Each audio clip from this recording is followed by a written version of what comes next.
की चोरी हुई, बार बार इसमें सफाई आ चुकी है इलेक्शन कमीशन की तरफ से, लेकिन फिर भी आरोप लगाए जाते हैं। देखिए, पहली बात तो यह है कि न महाराष्ट्र में वोटों की चोरी हुई है, न देश में कई वोटों की चोरी हुई है। मुझे ऐसा लगता है कि राहुल जी के दिमाग की चिप चोरी चली गई है और उनकी हार्ड डिस्क करप्ट हो गई है।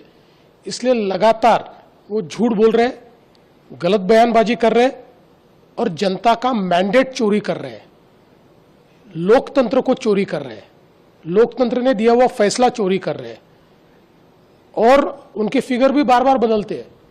पिछले समय का महाराष्ट्र में 75 लाख वोट बढ़े, अब का 1 करोड़ वोट बढ़े। महाराष्ट्र के वोटों के बारे में पूरे फैक्ट्स एंड फिगर्स के साथ हमने उनको जवाब दिया, उसके ऊपर वो जवाब नहीं दे पाए।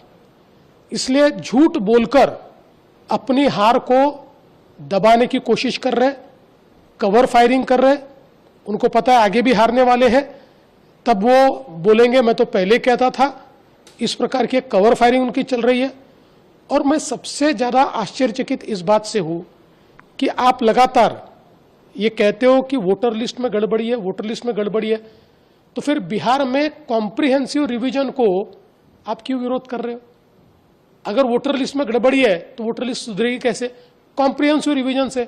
हम मांग कर रहे हैं 10 साल से कॉम्प्रिहेंसिव रिवीजन कीजिए, डी नोवो वोटर लिस्ट तैयार कीजिए, हम मांग कर रहे हैं। और अब जब चुनाव आयोग वो कर रहा है तो आप उसका विरोध कर रहे हो। सच बात तो यह है कि उनको ये पता है कि उनकी पार्टी का वजूद खो गया है और अपना वजूद वापस पाने की जगह भारत की लोकतांत्रिक संस्थाओं को बदनाम करने का काम ये उनके माध्यम से हो रहा है।